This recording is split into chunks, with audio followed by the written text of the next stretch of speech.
Bagian A. Pengertian risiko imbal hasil pada bank syariah. Risiko imbal hasil pada perbankan syariah adalah risiko yang muncul karena konsekuensi akad syirkah atau akad kerjasama yang berupa mudharabah dan musyarakah, sehingga berdampak pada munculnya profit and loss sharing.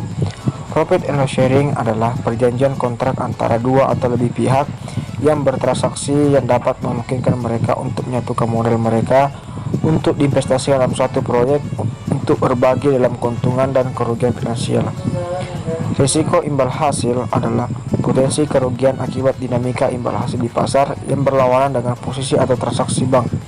Bank syariah tidak mengalami risiko suku bunga karena harga untuk pembiayaan dan pendanaan tidak menggunakan tingkat suku bunga. Atau secara peraturan, risiko imbal hasil adalah risiko akibat perubahan tingkat imbal hasil yang dibayarkan bank kepada nasabah. Risiko ini timbul karena adanya perubahan perilaku nasabah, dana pihak ketiga, bank yang disebabkan oleh perubahan ekspektasi di tingkat yang diterima dari bank syariah. Perubahan ekspektasi bisa disebabkan oleh faktor internal seperti menurunnya nilai aset bank atau faktor eksternal seperti naiknya return yang ditawarkan bank lain. Sebagai contoh, yang pertama, bank memberikan keuntungan dari imbal hasil dana yang lebih kecil dibandingkan dengan bulan lalu akibat beberapa debiturnya mengalami penurunan kualitas dalam pembiayaan.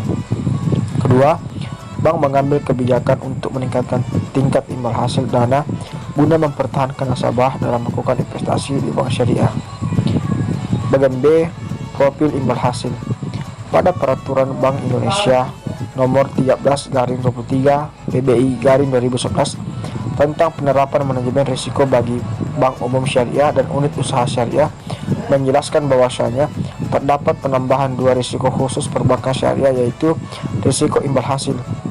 Perbankan adalah lembaga perantara antara pihak yang mempunyai kelebihan dana dan dengan pihak yang tidak mempunyai kecukupan dana. Salah satu fungsi dari perbankan adalah menghimpun dana masyarakat lalu menyalurkannya ke masyarakat yang membutuhkan, sehingga peran tersebut penting dalam melakukan pendistribusian kekayaan dan pertumbuhan ekonomi masyarakat. Dan fungsi perbankan sebagai perantara yang memperoleh amanah dari pemilik modal untuk diinvestasikan dalam kegiatan yang menguntungkan. Kegiatan tersebut tentunya memiliki risiko kerugian karena kesalahan atau akibat yang lain seperti esensi ekonomi. Pembiayaan bagi hasil atau profit and loss sharing sebagai bentuk salah satu dari pola pembiayaan pada perbankan syariah, dan di mana pola ini sebagai ciri khasnya. Pola tersebut mengandung prinsip al-qurn bil qurn atau al-kharaj, tidak ada bagi hasil tanpa bagian dalam risiko. Profit sharing ratio mengukur besaran pembiayaan yang memakai prinsip bagi hasil yang diberikan bank umum syariah lewat akad mudharabah dan musyarakah. Pada total pembiayaan secara keseluruhan, ada risiko imbal hasil merupakan potensi kerugian karena pergerakan imbal hasil di pasar yang berlawanan pada posisi atau adanya transaksi perbankan. Jadi perbankan syariah tidak mengalami adanya risiko suku bunga karena ada harga dalam pembiayaan tidak memakai tingkat suku bunga. Risiko imbal hasil di perbankan syariah merupakan risiko yang ada akibat akad syirkah berupa mudharabah dan musyarakah, sehingga muncul profit and loss sharing. Bagian C yaitu penilaian risiko inheren untuk risiko imbal hasil. Penilaian risiko inheren merupakan penilaian atas risiko yang melekat pada aktivitas bisnis bank, baik yang dapat dikuantitatifkan maupun yang tidak, yang berpotensi mempengaruhi posisi keuangan bank. Dalam menilai risiko inheren atas risiko kredit, parameter atau indikator yang digunakan diantaranya adalah komposisi portofolio aset atau kumpulan investasi dan tingkat konsentrasi. Penetapan tingkat risiko inheren atas masing-masing jenis risiko mengacu pada prinsip-prinsip umum penilaian tingkat kesehatan bank umum. Penetapan tingkat risiko inheren untuk masing-masing jenis risiko dikategorikan ke dalam peringkat 1 low, peringkat 2 low to moderate, peringkat 3 moderate, peringkat 4 moderate to high, dan peringkat 5 high. Dalam menilai risiko inheren atas risiko kredit, parameter atau indikator yang digunakan adalah yang pertama, komposisi portofolio aset dan tingkat konsentrasi, kedua, kualitas penyediaan dana dan kecukupan pencadangan, ketiga, strategi penyediaan dana dan sumber timbulnya penyediaan dana, yang keempat, faktor eksternal. Adapun manajemen risiko untuk risiko imbal hasil, yang pertama low, di mana dengan mempertimbangkan aktivitas bisnis yang dilakukan bank. Yang kedua, low to moderate, dengan mempertimbangkan aktivitas bisnis yang dilakukan bank, kemungkinan kerugian yang dihadapi tergolong rendah selama periode waktu tertentu di masa datang. Yang ketiga, moderate, dengan mempertimbangkan aktivitas bisnis yang dilakukan bank, kemungkinan kerugian yang dihadapi tergolong cukup tinggi selama periode waktu tertentu di masa datang.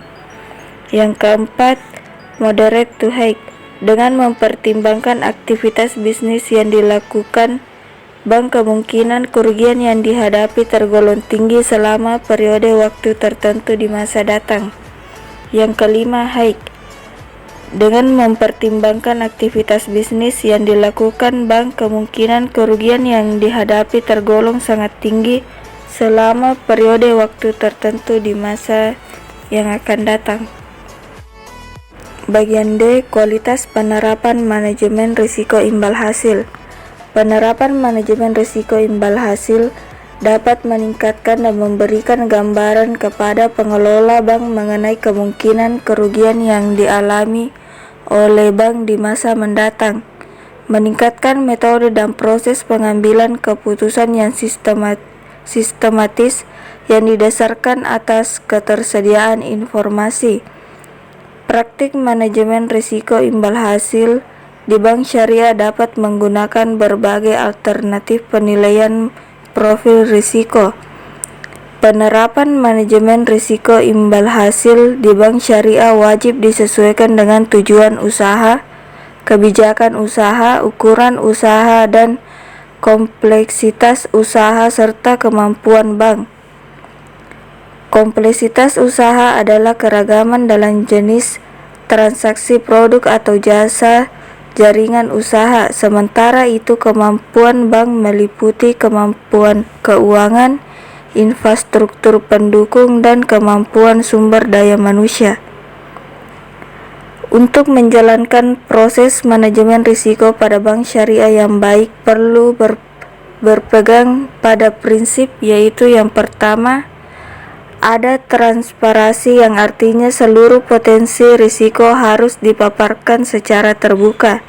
Yang kedua, bahwa asesmen atau penilaian harus tepat, yang berarti harus ada konsep, metodologi, alat dan teknik yang tepat. Yang ketiga, informasi harus berkualitas dan tepat waktu. Yang keempat, perlu diversifikasi risiko terkonsentrasi pada suatu aktivitas tertentu sangat membahayakan bank. Yang kelima, harus pada independensi dalam hubungannya dengan unit-unit organisasi untuk mengelola risiko. Yang keenam, disiplin dan implementasi internal kontrol. Sekian dan terima kasih.